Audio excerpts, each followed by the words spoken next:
Hello and welcome back to the countdown to Christmas. It's the 19th of December and we've got another video of course for you today. And this time we're going to be looking at the Lokhust destroyers against the Inceptors from the Space Marine Codex. So if you haven't already guys, please subscribe below. We're doing our daily grind right up to Christmas Day. We're putting the work in, so I'd really appreciate it if you're subscribing below. And before we get into today's video, this brings you up to date with the tally. Currently Team Necrons are winning this thing 11 points to 7. So let's see if those Inceptors can make any difference here. So the Lokhust destroyers are 50 points each and the Inceptors are only 40 points each, so there is a 10 points difference there. But there will be an upgrade option which we'll go over in the video later on. So let's start with comparing the stat line of the two units. Now the Inceptors are quicker by 2 inches, they've got a total of 10 inch movement, whereas the Lokhust destroyers only have an 8 inch movement. All the other stats though are pretty much identical right up until the leadership, where the leadership of course with the Necrons is a 10. But really the only difference that separates them is that movement of 10 inches for the Inceptor, so the Inceptor is going to be getting the point there. On to the abilities. So living metal of course for the Lokhust destroyer, regaining a lost wound. Command protocols as well, if it's within 6 inches of a character model, and reanimation protocols, which isn't likely going to be working on these guys, but you've got to mention it, they can sometimes do it on a rare occasion. Hardwire for destruction to reroll hit rolls over 1,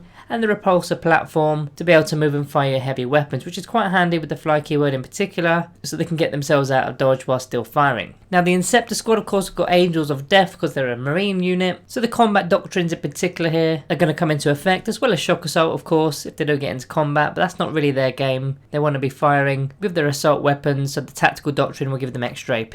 They've also got the combat squad's abilities, so they're a bit more flexible on deployment. If you've got a max unit of these guys, split them into 2 units and then they'll be acting completely independently of one another. They've then got the Death from Above ability, which I think is quite a key ability for this unit. Being able to use the Deep Strike ability, I think it's going to get them into range of their range attacks because they're only 18 inch range, and that's going to massively help them. They can also fly because of their jump packs, which is also going to be handy just like with the Lokhust destroyers for getting themselves out of bother. Maybe they can use a terrain feature and whatnot, but overall you've got to give it to the Lokhust destroyers with a hardwire for destruction ability and being able to move and fire heavy. That's going to be an easy point. Damage output, starting off with the Lokhust destroyers, they got the Gauss cannons, 24 inch range, heavy 3, strength 6, -3 AP, and the damage is D3. You're going to get 3 shots. I've shown you the figures there for when they're going up against certain toughnesses. This is all pre-armor save, so you've got to take that into consideration with the AP and the damage as well. Whereas the Inceptors have got 2 assault bolters. They're only 18 inch range, assault 3, so that's going to be 6 shots in total, strength 5, -1 AP, and 1 damage. So the Inceptors are winning this ever so slightly in terms of the wounds. They get a slightly better outcome against every single toughness. Even toughness 6, they're getting 1.3, whereas the Lokhust destroyers were only getting 1.2.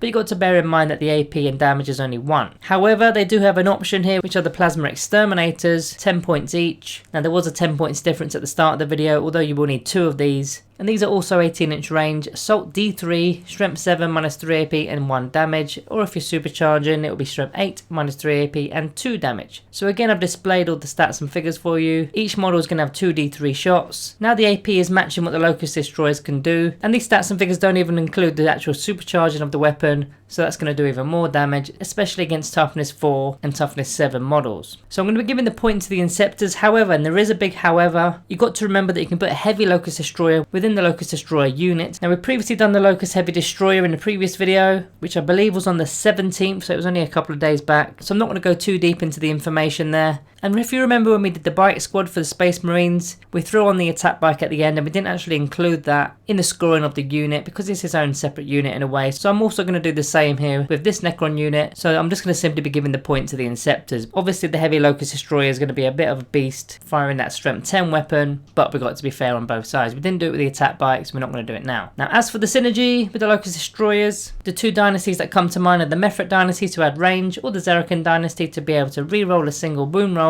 in your shooting phase and getting a 5+4 no pain against mortal wounds, which is pretty nice. And if you're going custom, from the first list you've got the Superior Artisan, so you'll be able to re-roll a single wound roll, or the Immovable Phalanx. Because they're an infantry unit, if they stay stationary they're going to get a 2+ armor save. Then from the second list you can either use Healthy Paranoia, which is quite like the Mefret dynasty. You get an extra 3 inch to your range, or Relentlessly Expansionist to give you a pre-game move of 6 inches, which could get you into a terrain feature or just get you into a better line of sight. for a certain model. Now throwing this back to the Space Marines with the chapters, I've listed all the chapters that are going to work well with the Inceptor unit. All of those are going to have some key synergy. And the Death Watch in particular, because they can do their kill teams. Now I don't really play Death Watch, I've not played much against Death Watch, but I know that they're in one of the kill teams. You'll have to let me know in the comments which one it was, I can't remember off the top of my head. Now as for unit synergy, you got the Technomancer of course with the rights of reanimation ability to be bringing back a model every turn. Very handy for a 50-point model. And likewise you can use Illumina Zarez, who could do the same ability, but you can also augment them, so potentially you can get an additional bit of toughness or an additional bit of ballistic skill. Strength isn't going to be needed so much, but you've got 2/3 of a chance of rolling something decent. Royal Wardens can get you out of trouble if you're in combat, and if you want a +1 to hit, you just get an Overlord model, although they're not going to have the fly keyword and not going to be able to keep up if you do start moving around.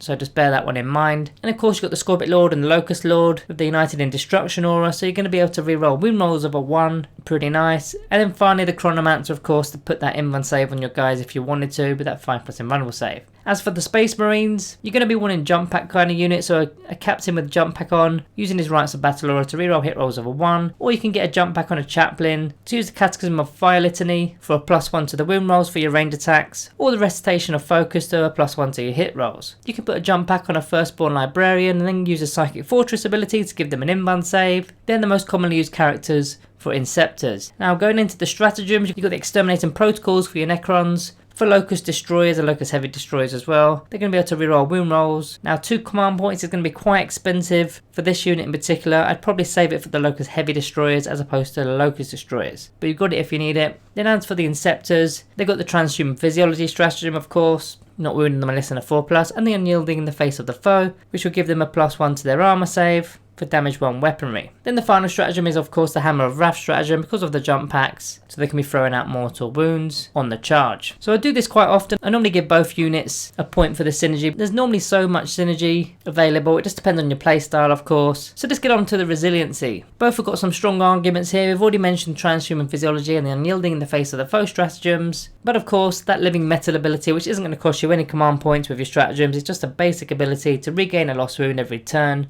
I think that's going to be a really important one, and everything else of course with the toughness and the armor save are identical, so I'm going to give this one to the Locust Destroyer. So currently we're tied, so I'm going to go to the bonus round, which I always put it as the threat. What am I most afraid of? And for me, I think it's actually the Inceptor squad. I'd be more afraid of those guys. The amount of DACA that's coming out of these units, they're for me that I'd fear the most. Even though they've got the same sort of movement, the same sort of armor save and all that kind of stuff, they would slightly edge it for me in terms of the threat. Now it was very close, but I'm going to be scoring this one 4 points to 3 in favour of the Inceptors. So you'll have to let me know in the comments below how you've scored this one. This one is also a very close one. They've all been pretty close lately, but the Inceptors are one of the better units in the Space Marine Codex. So that puts the scores 11 to 8 in favour of Team Necrons. So the Marines have caught one back up. There's still plenty of time before Christmas Day to see who wins this battle. So guys, let me know how you're going to score this below. Also remember to like and subscribe and all that good stuff. Thank you all for watching, and I'll see you tomorrow.